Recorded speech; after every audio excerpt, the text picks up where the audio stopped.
கோபுரம் chits private limited 12 வருட அனுபவம் 9000க்கும் மேற்பட்ட கஸ்டமர்களின் நம்பிக்கையை பெற்ற முன்னணி சிட் ஃபண்ட் நிறுவனம். மேலும் விவரங்களுக்கு உடனே டவுன்லோட் பண்ணுங்க கோபுரம் சிட்ஸின் ஆஷ் கேஷ் ஆப்பை.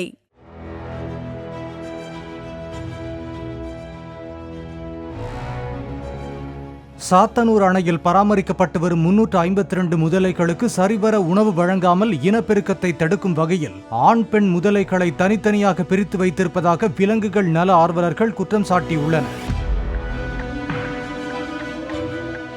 இப்புகாரை முதலைகள் காப்பக வனச்சரக அலுவலர் ராஜராஜன் மறுத்துள்ளார். கோபுரம் சிட்ஸ் பிரைவேட் லிமிடெட் 12 வருட அனுபவம் 9000க்கும் மேற்பட்ட கஸ்டமர்களின் நம்பிக்கையை பெற்ற முன்னணி சிட் ஃபண்ட் நிறுவனம். மேலும் விவரங்களுக்கு உடனே டவுன்லோட் பண்ணுங்க கோபுரம் சிட்ஸின் ஆஷ் கேஷ் ஆப்பை.